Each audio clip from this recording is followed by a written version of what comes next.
साथियों, सम्मानित मेरे बड़े बुजुर्गों, ये जो कुरीति चल रही है हमारे समाज की बड़ी विडंबना है। एक कुरीति मिटाते हैं और दो कुरीति जन्म ले लेती है। एक मैं सत्य कह रहा हूं, इसमें कोई दोहरा नहीं है। एक कुरीति नहीं मिटती, उससे पहले दो कुरीति हमारे जन्म ले लेती है। और इसको इम्प्लीमेंट कहां से होगी? ये इम्प्लीमेंट होगी हमारे बड़े परिवार से, जैसे हमारे PR मीणा जी है, कुलदीप पाकड़ जी है, विधायक जी है, जैसे भी हो। और बड़ा गांव हमारा बूगना है। अगर ये फॉलो करेंगे तो छोटे वाले स्वतः ही फॉलो करेंगे। इसमें कटु सत्यता है, परंतु क्या होता है, यहाँ लंबे चौड़े भाषण मेरे जैसे आते और बड़े भी आते, सीनियर जूनियर सब देके चले जाते हैं। पर वहां जाके बात क्या होती है कि जब बात मानने की आती है तो वो पटेल का या उसका परिवार भैया क्या करे, उसका हमारे बच्चे नहीं मान रहे, हमारी बीवी नहीं मान रही। और जब बीवी बच्चे के पास आते हैं या हम युवा साथी के पास पहुंचता हूं तो वो कहते हैं हमारे माता पिता नहीं मान रहे। अरे भाई, मानेगा कौन? मैं कह रहा हूं स्टैंड लेना पड़ेगा, हमें मनवाना होगा। समाज की कोई ताकत नहीं है। अगर हम हमारे परिवार को सुधार देंगे, परिवार से समाज है, समाज से देश है, तो हमें हमारे परिवार को सुधारना होगा और इसको स्टैंड लेना होगा। जैसे अभी जो बड़े आदमियों की जो पैरवी हुई थी, हमारे वरिष्ठ जो सचिव भी रहे, वरिष्ठ कुंजीलाल मीणा जी ने आज से 2-3 साल पहले सोशल मीडिया पर एक पहल की थी कि तूड़ियों को बेच के, जो पहले गाँव में चलता था कि सब तूड़ी इकट्ठी करोड़ यज्ञ करेंगे भैया, यज्ञ, पाखंडवाद, अंधविश्वास। तो उन्होंने पहल की कि भाई ये सब अंधविश्वास, पाखंडवाद, तूड़ी को नहीं बेचा जाए, शिक्षा, स्वास्थ्य और रोजगार में लगाई जाए, तो उसकी पालना हुई। पर अभी ये चल रहा है अंधविश्वास, पाखंडवाद में हमारे एरिया में मीणा समाज का 90% योगदान है और 5 यज्ञ चल रहे हैं। 5 यज्ञों की 15 करोड़ उगाई हो रही है। मैं ये कहना चाहता हूँ, इनसे कुछ नहीं मिला है। हमारे भारत में 33 करोड़ देवी देवता है, 33 करोड़, सब सुने हुए। और अमेरिका में 33 करोड़ 58,93,912 जनसंख्या है मात्र। जितने यहाँ देव देवता उतनी जनसंख्या है, पर विश्व की शक्ति है 1 नंबर। क्यों है? वहां अंधविश्वास, पाखंडवाद में नहीं है। चीन में 90% लोग नास्तिक है। वहां भी वो देश टेक्निकल में आ गए। जितने भी मोबाइल चल रहे हैं, जितनी भी टेक्निकल चल रहे हैं, वो सब चीन के हैं आपके हाथ में। भारत का बड़ा कुछ नहीं है। हमारे लोग अंधविश्वास में ज्यादा झगड़ा हुआ है। मैं ज्यादा बोल जाऊंगा तो अभी कह रहे बच्चा है, इसको ना समझ है। भाई, मेरा कहना यह है, अंधविश्वास, पाखंडवाद उसको जड़ से खत्म कर दोगे, अपना कुरीतियां मिट जाएगी। हमारा समाज इतना घुसा हुआ है, या किसी आदमी की बोलने की हिम्मत भी नहीं होती है, बोलता है उसको दबा दिया जाता है। हमारा सिद्धांत, हम दबते नहीं है। और हम अंधविश्वास को, पाखंडवाद को, हम कई सालों से मैं इसके प्रयास में हूँ। मेरे जो नजदीकी है वो जानते हैं।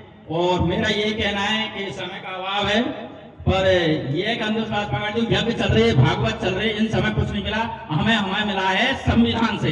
हमें हमारे संविधान को बचाना होगा, संविधान की रक्षा करनी होगी। और संविधान के अधिकारों से ही हमें, जो आज समाज जिस उच्चतम स्थान पर पहुंचा है, वो संविधान की देन है। कि यज्ञ की, भागवत की, पाखंड की, इनकी कोई नहीं। अगर ये यज्ञों में और भागवतों में अगर इसकी शक्ति होती तो भारत इतने दिन गुलाम नहीं हुआ होता। गुलाम वंश का, तुगलक वंश का, फिरोज वंश का, सैयद वंश का, जैसे मुगलों का, अंग्रेजों का। तो साथियों, मेरा यही है, हमारा समाज क्यों इतना अंधविश्वास, पाखंड, ये यज्ञ क्यों हो रहे हैं? भागवत हमारे समाज में तो हुई नहीं रही है। इसमें कटु सत्ता है। और मेरा एक और है, थोड़ा सा मेरे ये सुझाव आया था, अगर आपको लगे तो उसमें अमेंडमेंट कर देना। तो दिन की बारात आएगी और दिन में जाएगी, ठीक है, अच्छी बात है, हम भी मानते हैं। पर मेरे को कई लोगों ने बोला था, मैं महुआ में भी गया था, महुआ में बोला था कि अप्रैल, मई और जून 40 से 50 के बीच टेम्परेचर रह रहा है। तो आदमी 10 बजे घर में कूलरों में घुस जाते हैं और रात में शाम को 17-18 बजे निकलते हैं, 5-6 बजे निकलते हैं। तो इसमें अगर आपको लगे कुछ अमेंडमेंट होना हो तो उस अमेंडमेंट करना भी चाहिए। ऐसा भी नहीं है लकीर की फकीर बन जाए। तो पालना उन्हीं की होती है, नियमों की, जो मानने योग्य उन्हीं को लाया जाए। पहले एकदम आपने अगर बच्चे को कह दिया कि सोते गिनती सीखो, पहले उसको तुम 10 तक सिखाओ, जब वो आगे बढ़ेगा। तो पालना धीरे धीरे करवाओ, मेरा ये कहना है। तो इसका मेरा नहीं, कई साथियों का है। वैसे हमारे समाज में सुधार है कि जो बारात के दिन ही भात आता था और भात के दिन बारात होती थी। तो ठीक है, भात का प्रोग्राम हल्का होता है तो वो आदमी उसमें भात हो जाता, शाम को बारात आ जाती थी। तो वो भी एक समाज सुधार की बात है। पर अब उस दिन बारात आएगी तो वो भात नहीं आ पाएगा। ये मेरा एक निवेदन है। और इसमें अगर संशोधन, अमेंडमेंट हो तो करना, और नहीं है तो जो समाज का मायने है वो हमारे। और टीए और मृत्यु भोज हमारे आके आदमी भाषण दे जाते हैं, गलत। प्रोग्राम 1% बंद नहीं है, कौन कहता बंद है? टिक्कड़ हो रहे हैं, दाल बाटी बन रही है, चूरमा बन रही है, खीर बन रही है। एक आदमी आया, अरे हमारे कोई बंद नहीं है, अरे मैंने परिवार करा, अरे कुंटल खा गए परिवार का करा यार, कौन सी बात है, एक कुंटल वो खा गए परिवार, जीरो होना चाहिए। मृत्यु भोज से ये पाप है खाना, इससे मानसिक हानि होती है, आर्थिक हानि होती है, शारीरिक हानि होती है। अगर समझदार व्यक्ति हो तो इसको खाएगा भी नहीं, वो कोई बुलाएगा भी नहीं, वो जाएगा नहीं बुलाने पर।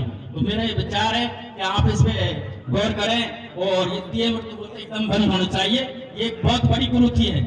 और दूसरा है ये सोशल मीडिया पर अभी जो चल रहा है, जहाँ जो बोल रही है अच्छे अच्छे, तो कुछ ऐसे भी है जिन पे कमेंट कर देते हैं हमारे पटेलों को, उच्च वर्ग के, उनको गाली दे देते हैं। तो मेरा यह है कि जो फेसबुक है, सोशल मीडिया पे, इसको कभी भी कोई के अपशब्द नहीं बोले, गाली नहीं दे हमारे पंच पटेलों को, समाज सर्वोपरि है। और ये जो भूगणा पंचायत ने निर्णय है उसको मैं बहुत मान करता हूँ। इन्होंने ये जो गांव की जिम्मेदारी दी है लोकल पटेलों को, ये बहुत अच्छी जिम्मेदारी दी है और ये इम्प्लीमेंट यहाँ से होगा गांव से। और समय का भाव की आवाज आ रही है। जय भीम, जय जोहार, जय आदिवासी, जय संविधान। मैं अपनी वाणी को विराम देता हूँ।